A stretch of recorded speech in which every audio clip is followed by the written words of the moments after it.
Hello, you wonderful people, and welcome to another episode of Super-Fanta-Fi. This being a show where we talk about TV shows of supernatural fantasy and or science fictional genre. For today's episode, I'm going to talk about the latest episode of Magicians. A lot of interesting things went down in this episode, so let's break it down. Let's focus on Katie and Zelda inside of the poison room. Lo and behold, who they run into? Freaking Plover. And it's like, wow, that's interesting. It's like, well, it makes sense that, Alice sent him there, because she most likely thought, like, oh yeah, I sent him to the poison room, he's going to be dead.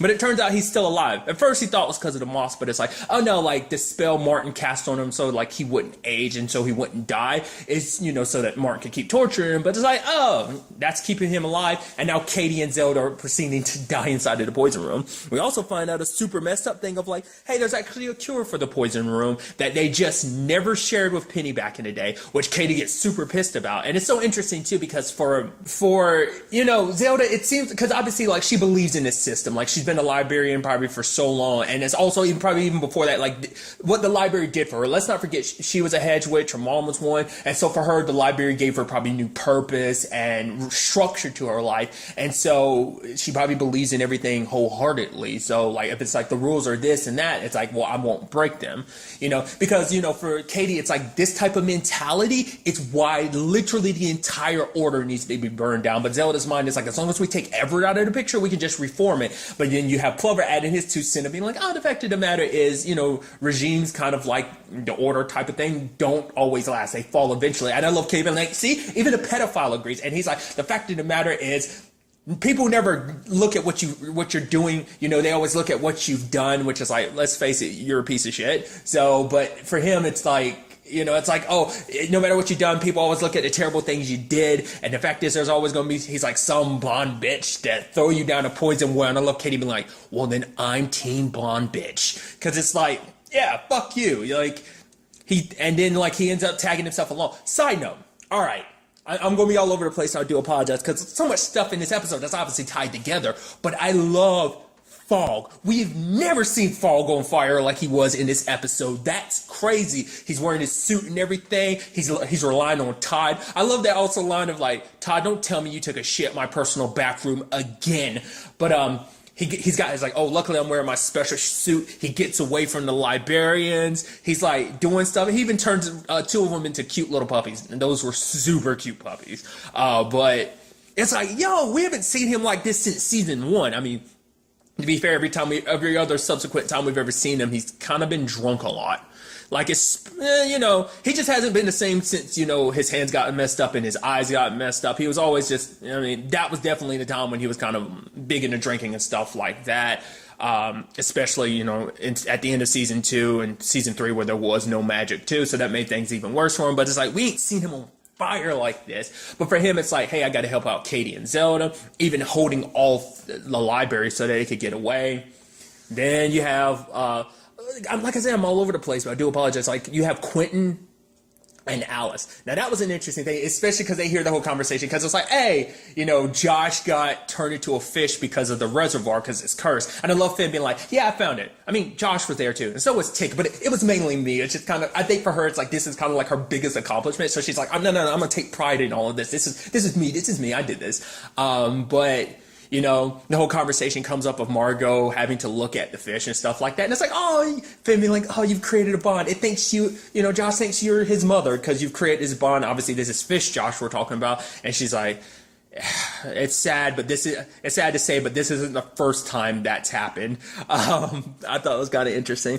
But then the conversation comes down of Margot being like, the fact of the matter is, yeah, it's like, oh yeah, people say girls get needy, when you fuck them or whatever. Because obviously saying Josh is the one that became all needy and stuff like that. And then Alice and Quentin are like, wait, you and Josh? And she's like, yeah, but it got basically being like, it's no big deal. The fact of the matter is, we bang every once in a while, and I kind of enjoy his company because he kind of understands me and stuff like that. Doesn't mean I love him, but Alice is like, I think that kind of does. She's like, no, it doesn't. She's like, I'm me. I'm the bitch. I'm the one that doesn't deal with all the feeling stuff. But then Alice is like, to be fair, just because you love someone doesn't mean you have to change who you are. You could still be the bitch. And she's like, holy crap, I think I do love Josh. I'm like, yo, the love story you never thought you'd get. Margot and Josh. So interesting.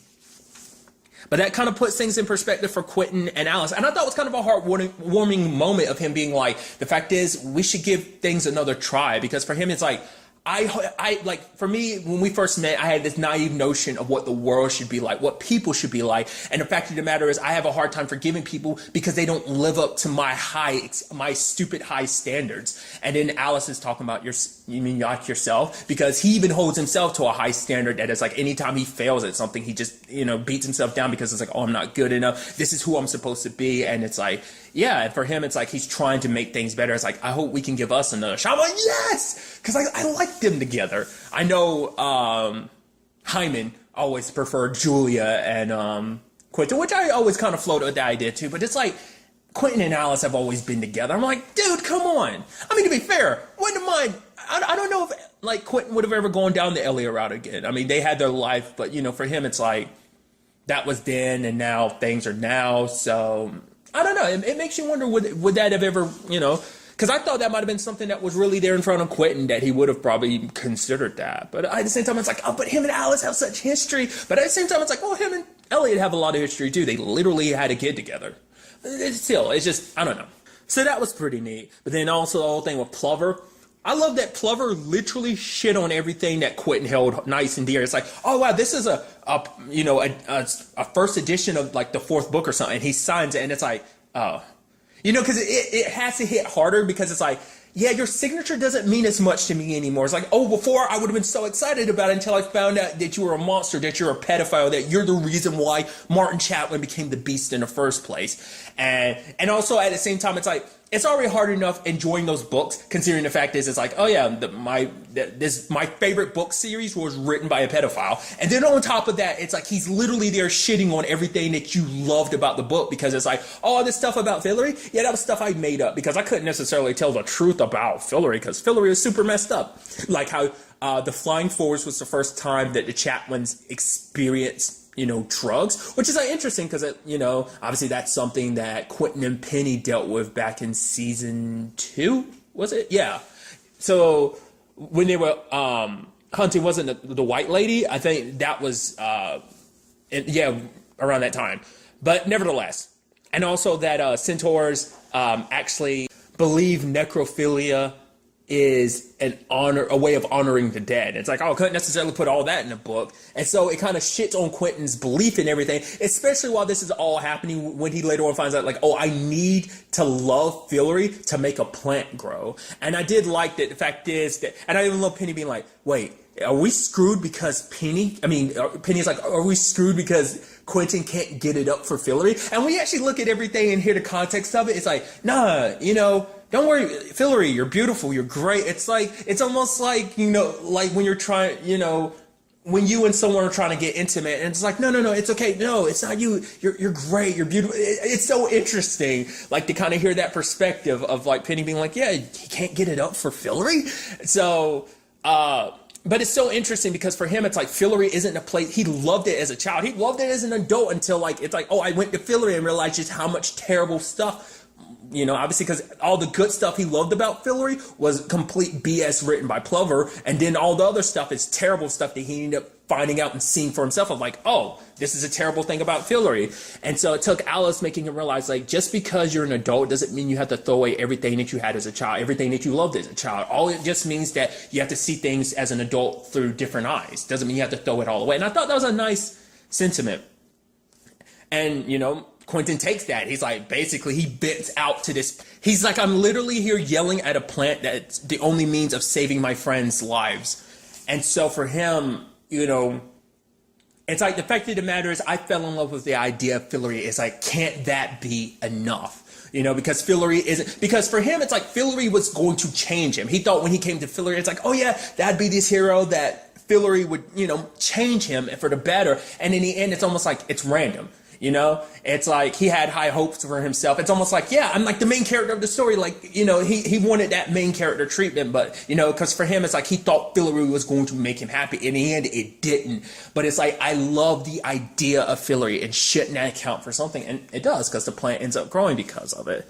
All the while, we know that Zelda is trying to get the waters uncursed, because it turns out that Everett comes to her and it's like explains the reason why. And it's so interesting because I thought the reservoir of like magic and stuff like that, because it turns out I was right. Because initially Martin had drained all the water out of there so that no one would ever kind of, take the power from that reservoir. But it's like obviously got filled up by Everett, but it was still cursed because of Martin.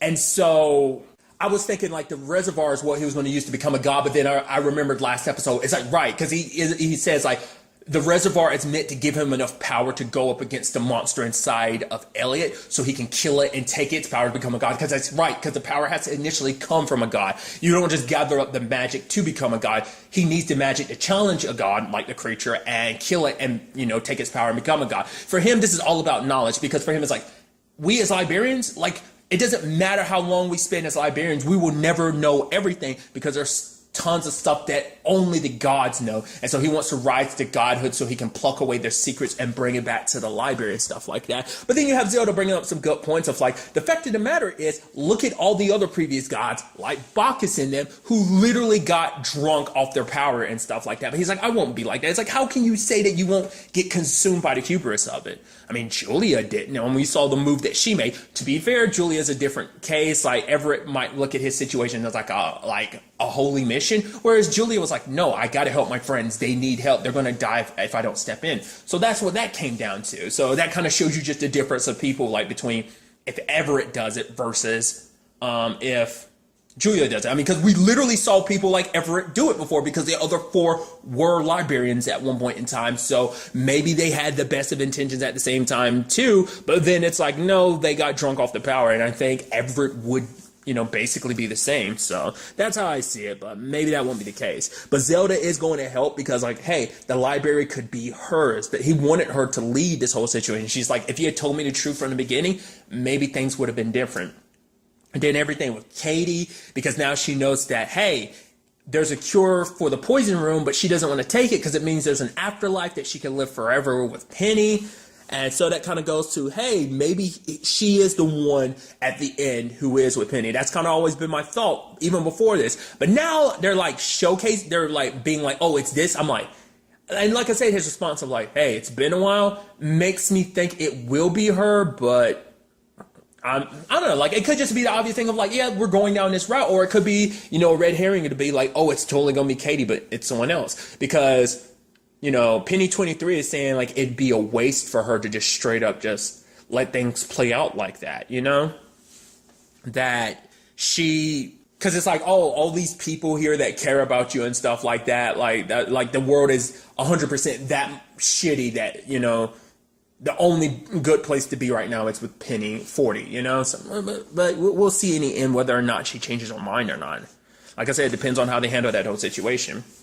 It's also interesting, too, because obviously, like, her Lady Underground, because obviously she comes there to help Julia, but in the end, it's, the monster's sister ends up possessing her in the end. It ends up killing Persephone. Which in itself is just so sad, especially because that character has played such a pivotal role in Julia's story, and just, I don't know, especially because for her it's like, Julia, you have to make a choice. Whether you become a god or stay as a human, it doesn't matter. There is, essentially saying there is no wrong choice, because it seems like her being what she is right now, it seems like this is all part of some test. So it's like, because for Julia, it's like, no matter which option I choose, they're both shitty. There's, the whole conversation before she had with Penny of like, literally last episode of like the pros and cons to both. So I ultimately wonder, what is that whole situation? Like, Julia's whole thing of like becoming a god or becoming a human, like, it doesn't matter as long as it's her choice. So what will be the benefit of that? I mean, I guess her, once again, it kind of goes back to that dragon that was like, you need to fix your situation. I guess because they knew that this was a possibility, knowing about Elliot's sister needing a more durable body. I guess they knew that this was going to be Julia's fate if nothing had happened. So that in itself is very interesting. So would have becoming human have fixed anything, maybe? Because I guess if she becomes a human again, she can go back to being a magician. But obviously if she becomes a god, because in the state she's in right now, she's indestructible, immortal, sure, but she doesn't have any power, so maybe if she becomes human, she can turn the tides and helping her friends. But if she becomes a god, maybe she can, I don't know. I'm curious to see what they end up doing with Julia. It is interesting, though, hearing the conversation between the monster and his sister, just being like, oh, I'm so glad to have you back and everything. And he's like, so do I have a name? And she's like, why do you even need a name? And he's like, mainly for Starbucks. I love that. But also for him, it's like, oh, the fact of the matter is, like, I got revenge for you, because for her, that's all she cares about. It's also interesting, too, because for her, it's like, you care about these humans. He's like, I've eaten a few. She's like, yeah, but you still care about them. Which I was like, yeah. I mean, because he always made excuses to keep Quentin around, because he actually really liked Quentin. And so I thought that was so fascinating, because it's like, yeah, because if it was like if it hated humans, it would have went around on a killing spree. Like, I mean, it's killed a few people, sure. I mean, mainly gods, but it has killed quite a few people. But it's let a lot live, including Quentin and his friends, just because it does care about humans now. Maybe it's kind of getting a little sentimental. But the sister is like, no, I'm not disappointed in you, whatever. But it's like, our revenge doesn't stop with them. It also starts with our parents, because they're the ones that gave us up because we were quote unquote mistakes, So now that's interesting. Now they have to go to the realm of the old gods, and lo and behold, like, they go to the poison room to get a scroll that will allow them to get there. Because I even love the monster being like, how do you kill, even stab something that isn't tangible, like one of the old gods? So that's definitely going to be interesting. Like, if the old gods die, I'm curious, like, what kind of unbalance that would bring to the world. Like, what would be the ramifications for that, I guess we'll get to meet both their parents, if not one of them, depending on how that whole situation shakes out. But I'm very interested to see where that goes, because at the same time, it's like, you have Alice and Quentin drinking from the water. They get the axe and the container to fight Julia, who's there. So that's definitely going to play. Luckily, they got there just before she was about to kill Fall, which he was apologizing to Julia for everything that ultimately put her where she is right now, that he kind of played a role in putting her there. And so, just everything that's happened to her, in particular across this timeline. I think in the end, no matter which way this plays out, whether it's the monster inside of Elliot, whether it's the one inside of Julia, when this is all said and done, I think one of those is going to get released. Everett's going to come in and snatch it up. I think that's going to be how this might play out. I mean, because he might even come, souped up from the reservoir as well, because Zelda will probably tell him like, yo, this is ready. Maybe. I don't know. We'll kind of have to wait and see. But that's where things seem like they might be heading. I mean, who knows? Maybe when it's all said and done, Julia might not survive this. Elliot might not survive this. There's this interesting little thing, because obviously, like, there's everything with Margot. That was the thing that I did break up, was like the whole Quentin thing being like, oh yeah, like, you do know about Josh and the whole werewolf thing to Margot. And she's like, who gives a fuck? But also, when she takes him to Gordy, the guy who's going to help with the whole Josh situation, because it's like, if I don't stare at him, he starts, he's going to start dying. And so Margot's like, what about when I have to drop a deuce, or when I have to sleep? Because for her, it's like, I don't like company when I'm trying to drop a deuce. And it's like, hey. And he pops out her fairy eye, because apparently it isn't as stuck in there as they thought. And I love it. She's like, oh, this way you can keep a look at him, because she can, even with the fairy eye detached, she can still see. And once again, that fairy eye, like, doing more and more, it's so dope. There's still so much about that we still don't 100% know. But I love it's like, even after all this time, and Margot's back to the eye patch for now. I love that. So that's definitely going to be interesting. I love it too, because she's like, why do you have an eye patch that has a pirate on it? Why do you have a pirate eye patch? Themed one. And Gordy's like, yeah, that's probably something you don't want to know. And I'm like, okay, that seemed like some foreshadowing stuff. Like, that seemed like that might not be something that's like, pertinent to this season, but that seemed like one of those little details that's like, that might come up later on in some shape or form. They just made too much of a point of it, And so, hey, Josh can get cured, but who knows how long it's going to take. So Margot can't leave until Josh is okay, which is like further proof the fact that you love him. Because you could have just walked away while your eyeball kept an eye on him, but it's like, but Penny promises that he's going to save Elliot. So, dude, this is it. Next week's episode is, in fact, the season finale. I'm not sure how this is going to play out. The fact of the matter is the season finales don't always have like the best endings. And it's not the fact is they're not great. They typically are. The fact is it's just probably going to have like a seriously like sad or messed up ending probably because things never 100% work out for the group. It's just how shitty the world is, especially the world inside this series. So I'm so excited to see what the season finale has in store for us. I know it's going to be crazy. But really, that's all I'm going to talk about today. Next time we meet, be happy, be safe, live life to the fullest, and enjoy it. Good day and goodbye.